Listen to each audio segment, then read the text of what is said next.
Very good evening, ladies and gentlemen. Welcome to Citti Media and the Festival of Bharat. My name is Sharan Setty and I'll be your host for this program. Joining us today for a conversation is Advocate M.R. Venkatesh ji. He is a very well-known author and a legal counsel as well. And his talks on a range of issues have been widely popular on YouTube. Namaste, Venkatesh ji. How are you? I hope everything's well. Everything is well and all's fine. Tell me. So, good evening to you and to your viewers too. Very good evening, and do tell us a little bit about your new book before we get into discussing more about economics. My new book has been titled Retaining Balance, the Eternal Way. It's about civilizational economics from an Indian perspective. Economics, as we have seen from as a discipline, is basically a Western discipline. Right. And to quote Mahatma Gandhi, whatever is there of Western civilization, whether it is there or not, is left to one's imagination. So the economics that is rooted to Western civilization is one of imagination. It is not complete. So I have taken on as to how India's or Bharat's economy, I would say, is different from, say, the Western economics, and how civilization and culture play a very important role, of which the family is the fundamental unit of function in our society, our culture, our traditions, our civilization. And how, when I say family, I mean only the monogamous family. I don't mean the polygamous family. I don't mean a marriage where you have this idea of live-in relationships. I don't have the idea of fathers missing. I don't have the idea of a place where families are destroyed by government policies, which is what is happening in the Western world. So I have parallelly gone back and forth on several issues to the Western economy and compared it what it is with India. And I have drawn very heavily from Ramayana and Mahabharata as to explain how traditionally our societies are conjured or imagined by our seers, our sages, our great thinkers, and what they believe should be the idea. I have also said that the constitution has been basically a Christian construct, and it is a rights-based constitution, whereas we are a civilization which is rooted to duties. In fact, you may come from a different place, different community, different caste, different language, different even different religion. But I come from a totally different background. But if I use the words karmanyavadikarasya, immediately you will understand what it means. Right. And that resonates right through, whether you are in Kashmir or Kanyakumari. So the larger point is we have to shift our constitution from a rights-based constitution to a duties-based constitution. Right. And probably this is the first important amendment that the next government has to probably do it. And going forward, I have pleaded that the next 25 years we must rewrite the constitution on our civilizational values to make economic sustainable in India. That's the larger point that I have made. Extremely interesting. I think the entire discussion can be about your book alone, because you're bringing in such new concepts, or rather revisiting old concepts which have been forgotten over a period of time. But today we are here to have a very interesting discussion on the residual socialism in India's economic governance. And socialism is something that I take immense interest in discussing about, because I, as a student of, economics was one of my interests, of course, in college. And what I was more interested in was how Swatantra party was way ahead of its time back in the day when Nehruvian socialism dictated the economic policies. So let's take this one by one. And of course, it's a lot to cover since we are talking about the last 50, 70 years. But I know that you'll do absolute justice to this. Before Nehru became the prime minister, there were a few committees which were instituted by the British and the interim government of India, and they came up with something called as the Bombay Plan. This was very interesting, and this actually had a lot of solutions that could have retained balances in a proper way. by also acknowledging the welfare schemes that may have been necessary at that point of time because our human indices were very low, right? See, when we were born, we had two great men who were heralding the independence movement. One was Nehru, one was Gandhiji. And to put it very crudely, Gandhiji believed in profits but not in technology. Nehru believed in technology but not in profits. So it is a very confused nation, that whether to believe in technology or profits, and the nation did not believe in either. So we were people who traditionally respected both wealth and technology. And in fact, at several places, several of our temples, we have spectacular demonstration of technologies or advancement in science. When I say science, it's not only pure science. It could be mathematics, it could be anything, geography. The inquisitiveness of man to research and search for truth has been phenomenal, and that has been placed in a temple for demonstration. In fact, I always give this example, the Tanjavur temple. You see the Gopuram. They tell us that the shadow of the Gopuram does not fall on the ground. Even when the sun moves from the Cancer to the Capricorn. Okay. Now, what does it imply? There is a message to this. The message is, I know where is Tanjavur, what is longitude and latitude of Tanjavur. I know where the sun goes up to in the north of northern hemisphere. That is the topic of Cancer. And when the earth tilts, what is the downward tilt, whether it goes up to tropic of Capricorn. And I know precisely where is the earth and Tanjavur within the planet Earth. And so I have created this temple to simply demonstrate I know so many things. Okay, apart from the architectural marvel that it is, that I know so many things about geography. So our quest was always to pride on these things and to demonstrate and put it into a temple, because temple is one place where nobody would touch till the Muslim invaders came in the 10th century AD. Nobody ever touched a temple, and temple was a sacrosanct place, and people could go study, further research or whatever, and take it forward. Now let me come to 40s and 50s. See, this idea that the state should occupy the commanding heights of the economy, or what is called as the welfare state, stems basically from the London School of Economics report called the Beveridge Report. And Beveridge probably prepared it for the Labour Party, a very secret report for post-war Britain, which was based on Germany's idea of a loose welfare state. Right. And Germany had what is called as, Germany was called as an ambulance state in the early part of 20th century. I think they had ambulances and others to pick up people who were not well. This I'm talking about 100, 150 years ago. And then that idea was developed that the state will provide you something more in terms of, and that probably suited the British economy in the war-torn economy. And this Beveridge report was prepared basically keeping in mind that the welfare state will be done or will be the future of Britain post-war. Incidentally, only a few copies were printed or typed.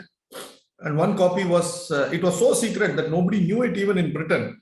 But one copy was available in Hitler's bunker. Hitler had this copy of this report. So you can understand there is nothing called secret in government. Okay. So even in those times, even in these times, electronic times, you can understand that. But those times when people used to type it only, a copy of it was available. Yeah. But Nehru had this fascination of this external ideas. Somewhere external ideas impressed him more than internal one. In fact, in the Constituent Assembly debate, he says, look at the Irish, French, Italians. I don't know why he said Italians, but the curse is on us for eternity. So he says, and we borrowed fraternity, equality, and liberty, the slogans of the French Revolution, into our preamble of the Constitution right from the French. So Nehru was basically a person who was always outward looking rather than inward looking. He was more Christian than Hindu. In the sense, the Christian idea is always look outside for salvation. The Indian idea is to always look at inside. So what happens is that when he looks at least post-war government, when he looks at Stalin, when he looks at several of those leaders worldwide. He imbibes those ideas, and that's how a welfare state and the commanding heights of the global economy was born in India. And at that time, somewhere Nehru felt that all these laws that the British had created, he did not understand, was basically to ensure that the Indian businessmen did not create profit so that the British would create profit. So in our entire system, we borrowed from the British, and instead of Attlee, we had Nehru as the Prime Minister. And the same set of laws were followed, and it was impossible to make profits in India and keep ahead of the technology, because Nehru believed that I have created a laws wherein you can never make profits, and I will tax you to death. And if you are making profits, obviously you are violating the law. So nobody could make profits except violating the law. That is how in the 50s, 60s, 70s, even up to the 80s, you will find the Hindi cinema, or most of the Bollywood, Tollywood, Hollywood, name it, whatever it is, you will find all of them having the villains as big businessmen. And big businessmen meant that they broke the law, because the laws were so stringent that they would never allow anybody to make profits, anybody to run a successful business. And this Bombay club was basically trying to tell the typical ethos of India that we would like to make profits. Unfortunately, as you said, they did not gain traction. And Nehru's voice, being the most towering leader of those times, we did not have anybody to champion Swadharma, Swadeshi, Swabhiman, Swavalamban. All these swas were Swaha. So they did not get a new economic blueprint for India, and these were all modeled on the Western ideas. Right. And the West has moved ahead. Yeah. Nobody talks about Beveridge Report in, say, British, say after 70s, when Margaret Thatcher followed the Hatkin model. Yeah. And Reaganomics moved far ahead of Carter, and he destroyed. In fact, there is a wonderful book titled The Commanding Heights of the Global Economy, The Battle for the Commanding Heights of the Global Economy. Joseph Stanislaw is the author. If some people can read it, it captures the history of the world economics between First World War and, say, 1990s. Till the onset of globalization, 60, 70 years of history. And that was brought down as a 6-hour documentary by the BBC also. It's a very interesting one where the youngsters can have a look at it also. Right. The sentiment of hating the rich is there even today, right? I mean, these are all legitimate businessmen, and I think the Congress party is somehow displaying those ideals even today. For one moment, I thought that, the opposition is somehow united because they, in their assumption, perhaps a few Indian businessmen were being rather friendly to the BJP. But now with Mamata Banerjee meeting Mr. Adani, the entire game somehow has changed, with only the Congress party being more socialistic than the socialistic party, which is opposing the communists in Bengal. The Mamata Banerjee meeting Adani should not be seen as some sort of a shift in the political stance or the economic stance of Mamata Banerjee. Mamata Banerjee has been more left than the leftists themselves. And BJP, for what I can understand and see, has been a political right in terms of politics. If you loosely use the term, I know there will be strong opposition to connect the word right to politics in India. It is not the appropriate word, and we are still in search for an appropriate word for political right. There is a political left here in India, but whether there's a political right, I don't know. But the economics of BJP is not the classical economic right. In fact, in India, even today, a person like Hayek or Milton Friedman would be a persona non grata in terms of political discourse. I won't say that they are right in the sense they are perfect economists, but we won't have somebody who would come up and say that I love this Hayekian model, I respect it, I see merits in this. No economist worth his salt would stand up and hold the brief for Hayekian model. So in several ways, this government also is a very strange combination of a political right and an economic left. So we are discovering what is called as an economic left today. In Hindu left, or I may say Hindu left. And that is now being legitimized by several of these enactments like Manrega, like this Yojana or that Yojana, which I call that all Yojanas are Bojanas for the government employees. So this is what is trying to be attempted.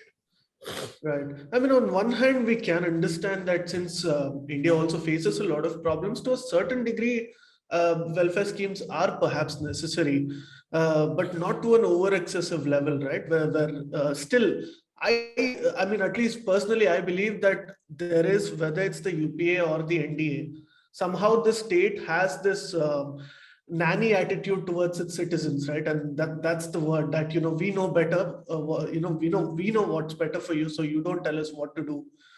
But in reality, the government will probably not even have to look at the capitalistic countries for inspiration as to how rightward economics can be, wherein parties like the Swatantra party has, at least in my opinion, has set the right example way ahead of their times back in the 60s and the 70s. Okay, now I had the good fortune of interacting with Mr. Raju of Swatantra Party. Okay. And I had the good fortune of talking to G. Narayan Swamy, a doyen chartered accountant in Chennai who passed away in August 2019 and was the auditor of the one and only Rajagopalachari. From what I understood from Raju, especially, was the Swatantra Party has filed a writ in the Bombay High Court challenging the inclusion of the word socialism in the constitution and also to the People's Representative Act. Now, 29A of the People's Representative Act was amended when Constitution was amended, and the preamble was amended to include the word socialism by I think a promise or affidavit or whatever you call it. Political parties have to certify to the Election Commission of India they believe in the tenets of socialism. Now you go back to 1947 to 49 when there were the Constituent Assembly debates. I don't know the exact date, but Nehru wants to have precisely the word socialism in the preamble, and he wants to somehow or the other make the constitution a socialist construct. Ambedkar makes a very strong plea and tells Nehru that, look, we cannot decide for the future society what they should do and what they should not do in terms of their economics. We should keep the economic policy out of the political realm. Right. We only are creating a political idea of India and leave the other things to the successive generation. Let them decide what they want to do. Right. And I think it is one of the most exhilarating speeches in the Constituent Assembly debate that must be probably be discussed in all +2 curriculum, like the Tryst of Destiny speech of Nehru himself. Unfortunately, our Constituent Assembly debate, we take only one speech of Nehru, that to one part, and say, when a world sleeps, India awakes to freedom, and all, a very philosophical speech, no doubt about it. Yeah. And it's a speech for the occasion. But hardcore economics was discussed several times. In fact, I forgot the name. In fact, in my book, I have traced all these speeches. There is one gentleman who says, you are asking free this, you free this. Why not a free camel and a motorcycle? He asked, it is in the Constituent Assembly debate. So somebody says, we have to give free this, we have to give free that, we have to give free this, all this to the poor people. It was not a joke? It was not a joke, but he said it in jest. Okay. He said, why not a motorcycle and a camel? That's the word that I think he was from the western part of the country. I just forgot his name. I don't want to misquote somebody and, I crave the forgiveness of somebody who's not there. So this is how our parliamentarians or the framers of the constitution debated on the idea of socialism. So I think the time has come. Probably people like me have to really think to pursue the writ of the late Raju as General Secretary of the Swatantra Party and see to that is taken to a logical conclusion. Because Raju told me this, that this is something very seriously, he finds it offensive. He says, I have no problem with whatever you do, but I cannot believe that you had the word socialism. But as you said, Raju was way ahead of his time. Swatantra Party was way ahead of their time. And by 1955, there was no Ambedkar, no Patel. And Nehru had come to occupy what I call as the commanding heights of the political economy. Right.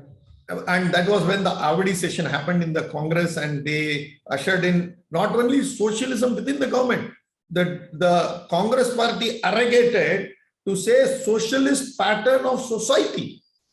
Right.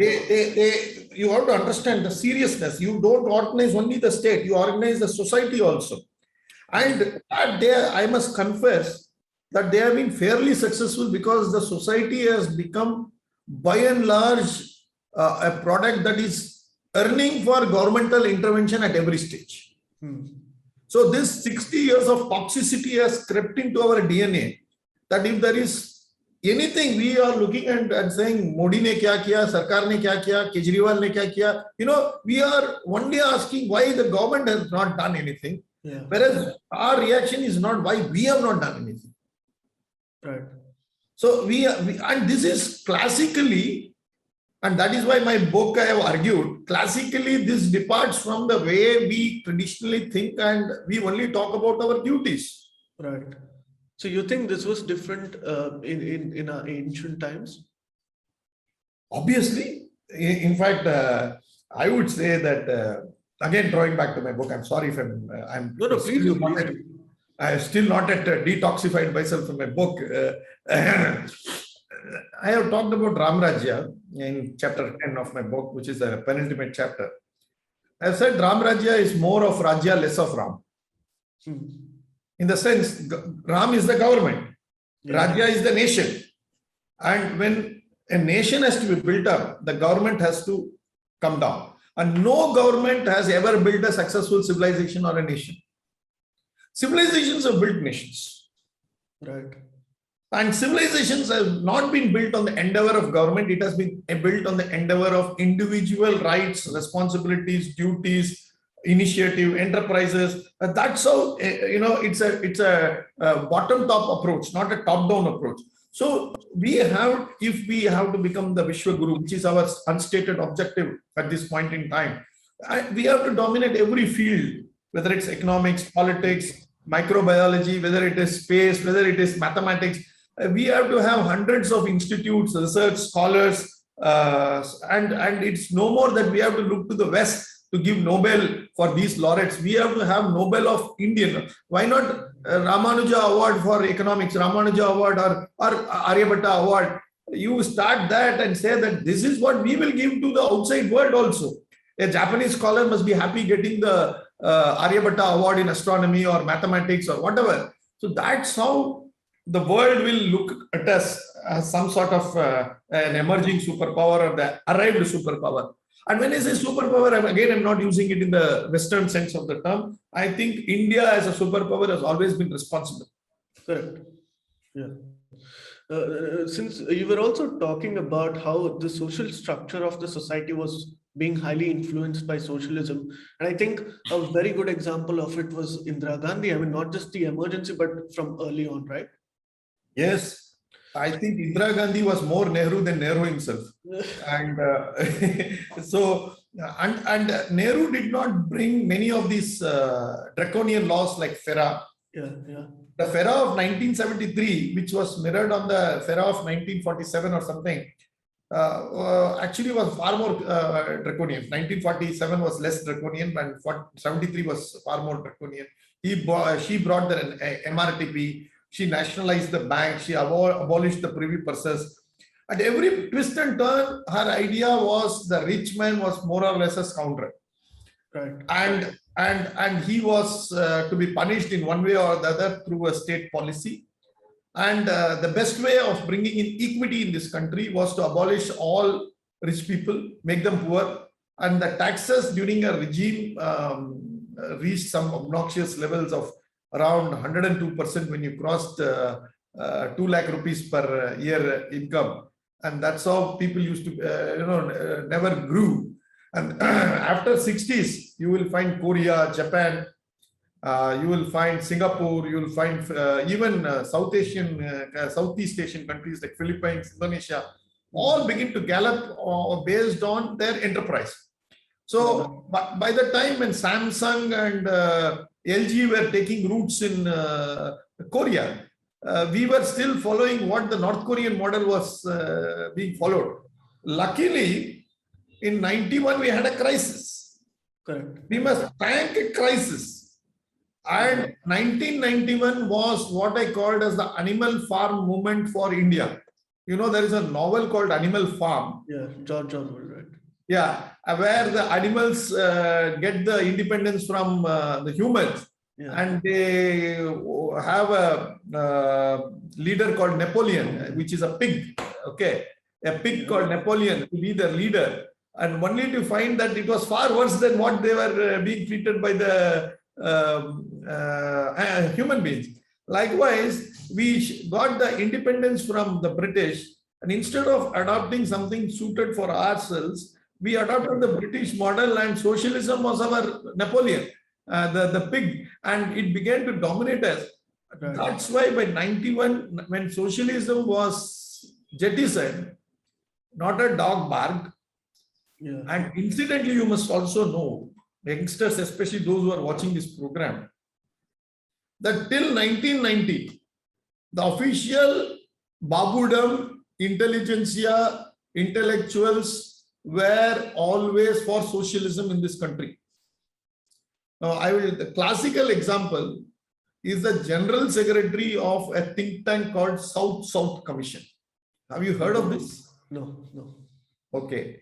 In 1990, several intellectuals of the third world countries, okay, came together, and they said those times there was Russia, which was called second world, America was the first world, and the third world was the remnant countries. So the third world countries, poor countries, developing countries, where people used to come together to share their own problems and their own solutions. It was a private think tank, and the chairman of that particular think tank was one Julius Nyerere, who was the Tanzanian president at those times. Okay. Now, the Secretary General wrote a report, and he opposed globalization. He opposed currency movements. He opposed cross-border mergers. He says capital movement, if it is allowed, liberalization, if it is allowed, it will move savings from developing countries to the developed countries. He writes a treatise on what would be the classical position of, say, one who does not want to liberalize the economy. Right. Now, do you know who is the Secretary General of this great report? Nehru. No, Nehru was not alive in 1990. Oh, sorry. Not sure. Who was this? Manmohan Singh. Oh, okay. You should Google and see that report and read the acknowledgements of Nyerere to this particular report. You'll be shocked. And the same man in 1991 takes a U-turn faster than the Chennai Autowala and says that I am bringing in liberalization, privatization, globalization. Now, liberalization, privatization, globalization must have been brought in by somebody like Narasimha Rao, who liberalized the economy but yet protected the economy. So this slogan was there: liberalization, privatization, globalization, which is rhyming beautifully. Yeah. But what somebody like Narasimha Rao did in 91 was excellent. And I passed out my CA in 91. And when I started my practice as a chartered accountant in 92, the entire syllabus that I had studied for my final exam had become redundant. He took away the liberalized FERA. He virtually brought down the MRTP. He abolished the capital controllers issue. He also he diluted the MRTP. Industrial licensing was abolished. So many things that he brought in between 91 and 92. By the time I came out, I was like an unformatted hard disk. Right. And just in 1 year, so much was possible. Yes. And I think we need that second push right now as well, especially since the economy is doing so bad. I don't know whether the What I'm economy. also surprised by is that sorry to interrupt you, Yeah, please. but the Congress party thinks that it's even relevant to go out with campaigns glorifying Garibi Hatao even today, and to say that somebody looks like Indira Gandhi, so that's the reason why we are still relevant in politics. Unfortunately, that is very serious, not for one, because the opposition is supposed to be challenging them, saying that you're not doing enough for the economy, but they are giving them the wrong inputs. They're saying, okay, you're not doing enough for the economy, but look at the 1970s. See, Garibi Hatao as a slogan, I have no issues about it. I think you will not have, your viewers will not have any problem with Garibi Hatao. In the sense, it must be the stated or the very explicit goal of any government to reduce poverty. The billion-dollar question is how. Now, whether you are going to do through straight intervention, more taxes, more controls, or whether we should withdraw from, government must withdraw, create market forces, allow more equity rather than equality. See, our preamble talks about equality. It also talks about freedom or liberty. You can't have equality and liberty going simultaneously. You can have equality or liberty, not both. That's a mathematical impossibility. Right. Now, if you want to have the true growth in our economy, we must have certain further targets, like we should grow at next 12% for the next 10, 12 years. Correct. And that must be the target, of which manufacturing must be given a very important role. Now, in 2011, there was a report by the Manmohan Singh government. By 2021, we will increase manufacturing from around 15-16% to 25-26%, 10% in 10 years. Now, 10 years later, we are actually gone down. After the Narendra Modi government took over, we have dropped probably a percentage or two in terms of share of manufacturing to the GDP. GDP has grown, no doubt. But the share of manufacturing has grown down. Yeah, you could ask some question. No, yeah, especially when the government, one of the earlier programs was Make in India and things like that. Exactly. Now make it, see, we are very good in coining slogans. Yeah. Okay, Make in India, Atmanirbhar, all these things are fine. But how does it translate at the ground level? There must be an eye for the details. We have to have a particularly clear vision about what we are doing. Now, Manmohan Singh government gave a, as I said, let me go back to the example that I gave, or Make in India, as you pointed out. All these were phenomenal ideas, no doubt about it. But how? When you don't have proper electricity, when you don't have people, trained, when you don't have access to ports, your ports are still in primordial stages, when your export markets is not there, when China went into embark on an export drive in, say, early 90s, that's where China started opening up. Right. They pegged the yuan to 8.28 to a dollar and held it for almost 10-12 years. And China's spectacular rise in world trade is during those 10-12 years, after which you can never catch it. It has, to use the phrase of Rahul Gandhi, escape velocity. Then it has no longer bound by escape velocities. So it has reached that point. Now, what will happen to the rupee 2 months down the line? I don't know.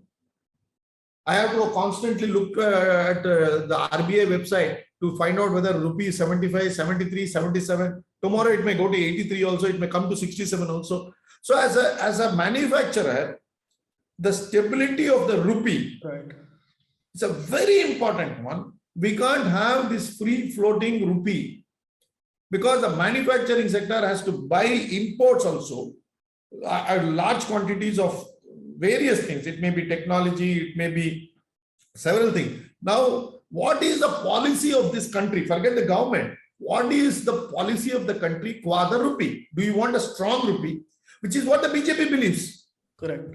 Okay, BJP is so macho about it. It thinks that yes, there is a virtue in a strong rupee. We want to go it for 45. Even Swami Baba Ramdev has also promised that. So many people have talked about it that we should go for a strong rupee. I love a strong rupee. Personally, I also want a strong rupee. But Right. yeah, it shows the power of the economy. But the Japanese have shown that the growth can be achieved through a weak economy, Okay. weak currency. The yen is always considered a weak currency. Right. And whenever the yen rises, Japan is in bloom. Okay. Because they believe that they receive less for exports in dollars. Right. The Chinese have not thought about allowing the yuan to appreciate, and they have suppressed the value of the yuan so that they can get more yuan for a dollar when they export. Right. And the American, I think the Department of State has brought out a report repeatedly. I think once in 2 years they bring a report trying to say that China is constantly devaluing its currency and to help its exports. Now I am saying all these things that various countries have various structured policies for their export and manufacturing. Right. Now you can't have Atmanirbhar Bharat and say also talk about 45 rupee to a dollar. Right. You can't see there is a policy paradox. Yeah. Now I'm not saying take it to 110 also. Yeah. Given assurance that come what may, we are having $600 billion. Now, is it not time for the Prime Minister to chalk out a very clear policy on the rupee? Yeah. I mean, we have devalued the rupee many times. Enough. We have. I think we have enough. In fact, the Americans charges that we have devalued it by around 40%. They say you are worth only 50 rupees. You are giving 75. But whatever it is, I am saying 45, 75, 50. Come, determine it and say we will hold it for the next 10 years unless there is some cataclysmic event. But we will hold on to the dollar at 75, and exporters and importers don't have to worry. Manufacturers don't have to worry about what will be the position of the rupee. So you insulate the economy from the financial market, the gyrations of the financial market. It helps people to take long-term views. That is very fundamental for an Atmanirbhar Bharat to succeed, or a Make in India program to succeed. Second thing is, of course, skilled labor. Third thing is, of course, your labor laws. The labor laws have undergone tectonic changes. That's what people say on the paper.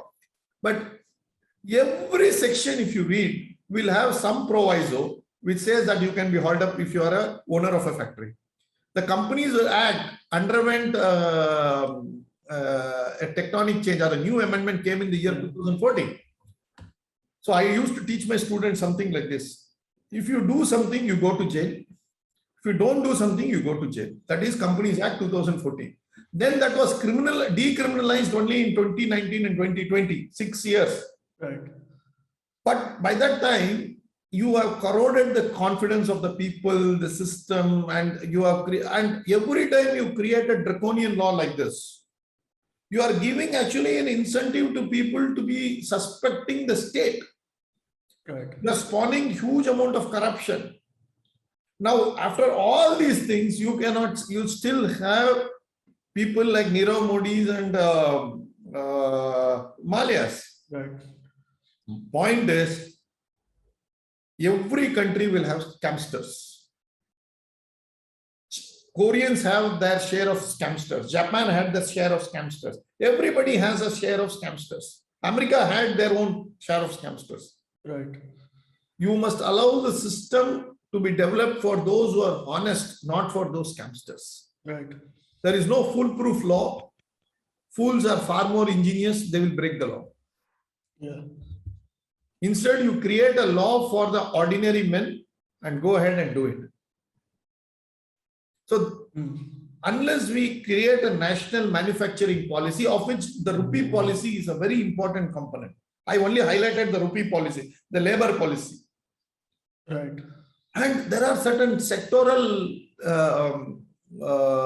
shall I say, sectoral companies, like say L&T, for instance. Yesterday, I read an article by A.M. Nayak, who says we were outbid by companies who did not qualify. But because they quoted L1 and we could not compete their prices, they actually backed the contracts. And once they backed the contracts, because they lacked the technical prowess, they could not deliver. And he says 4.5 lakh crores of projects were actually delayed by such. Now, recently the government has moved away from L1 to L2, or that they abolished this L1 concept. But the damage is humongous. We have lost 30 years. L1 was something unworkable. But the belief in the system on L1 was so much that L1 is the best. Sacrosanct, cast in stone in tendering. These are things that we require to redo, and to undo the damage will take a couple of decades. Right. But it has to reflect in politics as well. Like we were discussing earlier, the Swatantra party had made this into an electoral agenda, probably which became their pitfall also in the long run. But the BJP now seems to be also very socialistic, whether it was under Prime Minister Vajpayee or even under Prime Minister Modi right now. So, and if you look at the opposition, at least in the West, you have, the Republicans batting for conservative economics. But here you don't have anybody. The CPI, the left, the Congress are much more radically socialist than the other. So in that sense of speaking, what is the way forward from here, sir? See, even the judiciary, for instance, has repeatedly upheld the idea that we are a welfare state. Welfare state is nothing but, as you use the word, nanny state. Yeah. And that word nanny state probably figures 1,000,000 times in my book. Repeatedly, we degenerated from a welfare state into a nanny state. From a nanny state, now we are degenerating into a reckless state. So what Kejriwal does in Goa, goes and says, I will pay 1,000 rupees to every women voter, and I will pay you this much. This is what he has been doing. So the point here is, the idea that we should be an economically conservative society model of government cannot be achieved overnight. Probably not in my lifetime, probably not even in your lifetime. It will take humongous efforts from the political class to do this canvassing. But this political class cannot do it because they are hooked on to the idea of a welfare state, because it suits them to use public money, tax people more, get the money, use a very costly bureaucracy, and bribe the voters through some welfare means, and continue to stay on in power. This is from the BJP to the communists. Everybody believes that democracy coupled with welfare state is the perfect recipe for success in our context.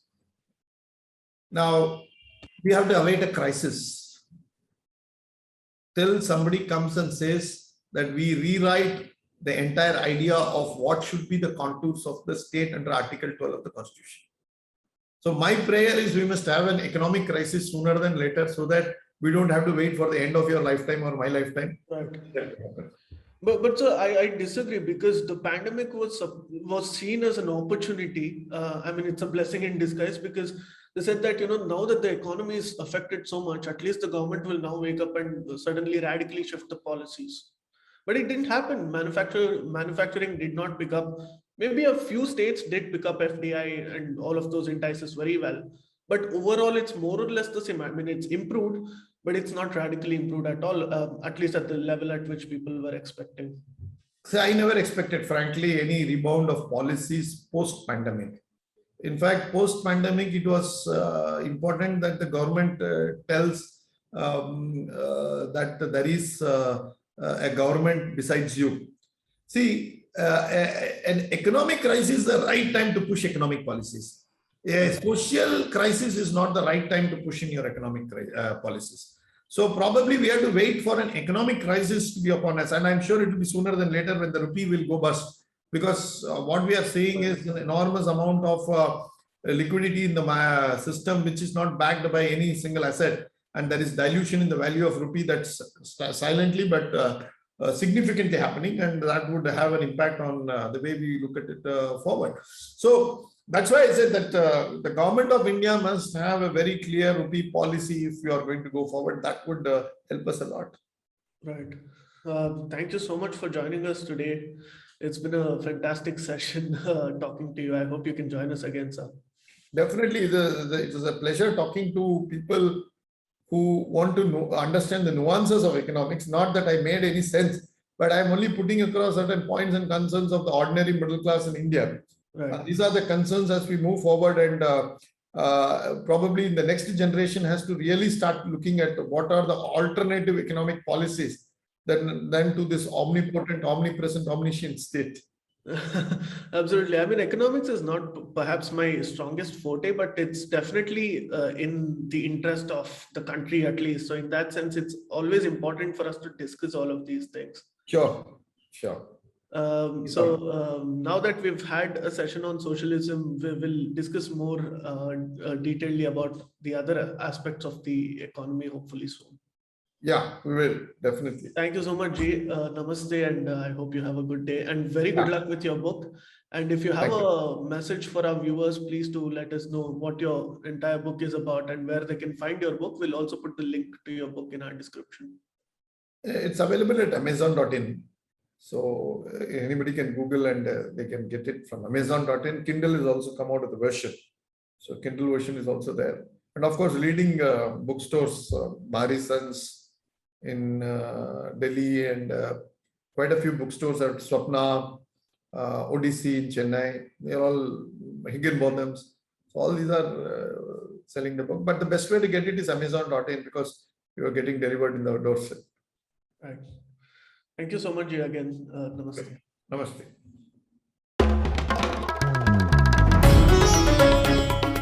Namaste. We hope you enjoyed this Citti Media content. Please remember to subscribe to us and switch on the notifications for this channel. For our other social media links, more content, and to support our work, please visit citti.net. Dhanyavad. Namaskar.